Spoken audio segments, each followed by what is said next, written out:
বিশ্ব ইজতেমার আখেরি মোনাজাত শেষে পথে পথে ঢল নামে ঘরে ফেরা মানুষের সে খবর জানাতে বিমানবন্দর রেল স্টেশনে আছেন রাইদুল ইসলাম শুভ এবং আবদুল্লাপুরে আছেন মনির হোসেন। শুরুতেই সরাসরি যাচ্ছি রাইদুলের কাছে।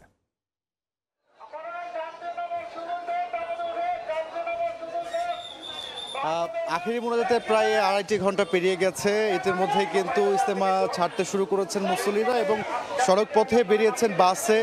রেলপথের এই যে ট্রেন ইতিমধ্যে কিন্তু এসে একটি ট্রেন এসে দাঁড়িয়েছে টঙ্গীর অভিমুখ হয়ে কমলাপুরের দিকে যাওয়ার জন্য। একটি ট্রেন কিন্তু এই মুহূর্তে এসে থেমেছে এয়ারপোর্ট স্টেশনটিতে এবং যারা মুসল্লিরা রয়েছেন তারা কিন্তু ওঠার চেষ্টা করছেন তাদের গন্তব্যে ফেরার জন্য। আমরা যদি একটু বলতে চাই যে এই যে বাংলাদেশ রেলের পক্ষ থেকে কিন্তু আখেরি মোনাজাতের জন্য বেশ কিছু ট্রেন কিন্তু ব্যবস্থা করা হয়েছিল এবং সেই ট্রেনগুলো বিগত ট্রেনগুলোতে কিন্তু উপচে পড়া ভিড় ছিল। যেহেতু এটি আন্তনগরটি ট্রেন, যে কারণে এই ট্রেনটি কিন্তু টঙ্গী স্টেশনে থামার কোনো অনুমতি ছিল না, যে কারণে আমরা দেখতে পেয়েছি যে সেই দিক থেকে অনেকটাই ফাঁকা এসেছে। কিন্তু এই মুহূর্তে যারা মুসল্লিরা আছেন তারা কিন্তু উঠে পড়ে এয়ারপোর্ট স্টেশন থেকে যে যার মতো করে চেষ্টা করছেন ওঠার। যারা বিশেষ করে নারায়ণগঞ্জে যাবেন বা পুরান ঢাকার দিকে যাবেন বা অন্যদিকে যাওয়ার চেষ্টা করুন, তারা কিন্তু আসলে এই মুহূর্তে এই এয়ারপোর্ট স্টেশন থেকে কমলাপুরে যাওয়ার জন্য কিন্তু প্রস্তুতি নিচ্ছেন। আমরা অনেককে আবার পেয়েছি যে যারা আসলে দূরপাল্লা যাত্রী আছে, যারা উত্তরবঙ্গের দিকে যাবেন, বিশেষ করে রাজশাহী, রংপুর বা অন্যান্য জেলার দিকে, তারা আবার কি এই এয়ারপোর্ট স্টেশন থেকে কমলাপুরে উঠে কমলাপুরে গিয়ে আবার ট্রেন চেঞ্জ করে তারা তাদের গন্তব্যে ফিরবেন বলে আমরা যেমনটি আসলে অনেকের সাথে কথা বলে শুনছিলাম। তবে একটা বিষয় সবসময় সবার মুখে একটি কথাই বারবার ফুটে উঠছে যে আলহামদুলিল্লাহ সবাই আখেরি মোনাজাতে অংশগ্রহণ করতে পারে, সবাই আসলে খুশি। এবং এই যে সড়ক পথটিতে আমরা কিন্তু এর আগেও দেখেছি যে কতটা মানুষের ঢল পড়েছিল এবং এই রেলপথেও কিন্তু আমরা বেশ কিছুক্ষণ আগে দেখলাম যে আমরা গত লাইভে দেখিয়েছি যে কতটা মানুষের ঢল রয়েছে। যেমন ছাদের উপরে ছিল ঠিক তেমনি কিন্তু এই ভেতরে যেমন ছিল ঠিক ইঞ্জিনের সামনেও কিন্তু অবস্থান করে বসে চড়ে তারা তাদের গন্তব্যে ফিরেছেন। তবে কোনো পড়ে যাওয়ার ভয় যে বিষয়গুলো আছে সেগুলো কিন্তু তাদের মাথায় কাজ করে। তাদের একটাই চাওয়া যে আমরা আল্লাহর সান্নিধ্য লাভের জন্য গিয়েছিলাম, তারা আখেরি মোনাজাতে এত বড় একটি জামাত সেখানে অংশগ্রহণ করতে পেরেছেন, এটি তারা আসলে অনেক খুশি। যে কারণে আসলে তারা অনেক আনন্দ নিয়ে কিন্তু আসলে বাড়ি ফিরছেন বলে আমরা যারা মুসল্লিরা আছে তাদের সাথে আসলে কথা বলছিলাম। এখন কিন্তু একে একে আমরা যেমনটি বলছিলাম ইজতেমার ময়দানের মাঠ কিন্তু ফাঁকা হতে শুরু করেছে। বাসেও যাত্রীরা আসলে ফিরছেন এবং এই যে রেলপথ, এই রেলপথটা আসলে স্বাচ্ছন্দ্যময় একটি যাত্রা, যে কারণে আসলে অনেকে রেলপথটাকে আসলে বেছে নিচ্ছেন। যে কারণে আমরা দেখতে পেয়েছি এই যে এয়ারপোর্ট স্টেশনে এই আমরা এখন যে প্রান্তে আছি, যে এক কথায় টঙ্গী থেকে কমলাপুরমুখী সে প্রান্তে আমরা এখন দাঁড়িয়ে আছি। এখানে যে মুসল্লিরা ছিলেন তারা কিন্তু আসলে এই কমলাপুরের দিকে যাচ্ছেন। বিপরীত পাশে রয়েছে আসলে অন্যান্য মুসল্লিরা, তারা যাবেন তাদের গন্তব্যে। কেউ চট্টগ্রাম, কেউ উত্তরবঙ্গের বিভিন্ন জেলায় আসলে যাওয়ার জন্য সেখানে অবস্থান করছেন। যদি এক কথায় বলতে চাই সড়ক পথে চিত্র এবং রেলপথের চিত্র দুদিকে কিন্তু একেবারে মানুষে বা মুসল্লিতে পরিপূর্ণ রয়েছে।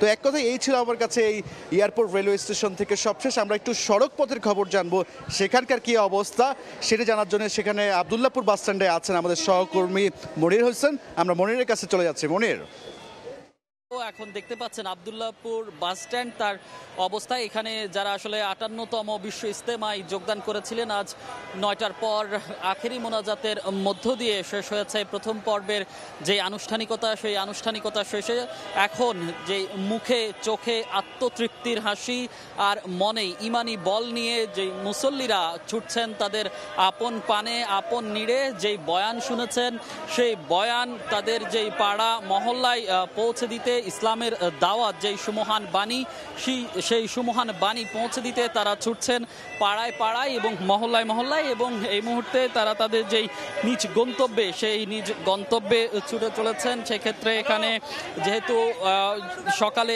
আখেরি মোনাজাতের জন্য গণপরিবহন বন্ধ রাখা হয়েছিল, এয়ারপোর্ট টু যে গাজীপুর এই সড়ক, এয়ারপোর্ট টঙ্গী এই সড়কে যানবাহন চলাচল সীমিত রাখা হয়েছিল এবং একটা পর্যায়ে যখন মোনাজাত অভিযান চলাকালীন বন্ধ রাখা হয়েছিল, সেই সড়কে যখন এই গণপরিবহন আবারও ছাড়া হয় তারপরেই আসলে আমরা দেখতে পারি যে সেই মুসল্লিদের ভিড়, তারা আসলে তাদের যেই মালপত্র আছে, জিনিসপত্র নিয়ে 3 দিন এখানে অবস্থান করেছেন। বিভিন্ন জেলা থেকে এসেছেন, বাংলাদেশের বিভিন্ন প্রান্ত থেকে তারা এসেছেন এই ইজতেমায়। সেই ইজতেমা শেষ করে এখন আসলে তারা ছুটে যাচ্ছেন। আমরা দেখেছি সেই দীর্ঘক্ষণ অনেকেই বসেছিলেন, যেহেতু বাস যেই পরিমাণ আসলে মানুষ, সেই পরিমাণ গণপরিবহন নেই বললেই চলে।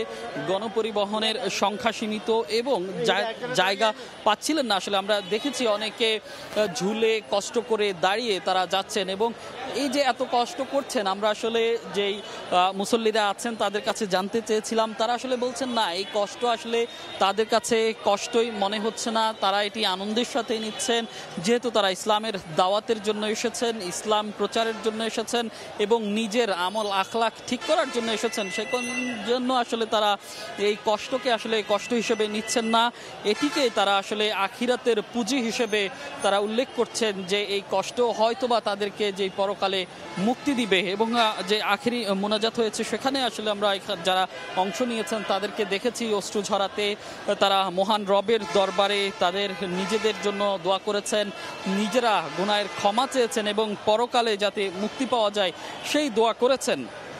এবং এখন পর্যন্ত আমরা এখানে দেখতে পাচ্ছি যে আবদুল্লাহপুর থেকে এয়ারপোর্টগামী যে সড়কটি রয়েছে সেই সড়কে যেমন যানবাহনের চাপ রয়েছে, আবদুল্লাহপুর থেকে টঙ্গীমুখী যে যানবাহন সেই যানবাহনগুলোতেও। অর্থাৎ এই যে 3 দিন ব্যাপী যে ইজতেমা, সেই ইজতেমা আখেরি মোনাজাতের মধ্য দিয়ে শেষ হলো এবং সেই সঙ্গে মানুষজন ছুটতে শুরু করেছে তাদের নিজের পথে, নিজের পানে, নিজের ভূমিতে, এবং যেই মহল্লা পাড়া মহল্লায় তারা দাওয়াতি কাজ করবে, সেই দাওয়াতি কাজ করার লক্ষ্যে যারা যেই আমলগুলো করেছেন সেই আমলগুলো আসলে ছড়িয়ে দিতে।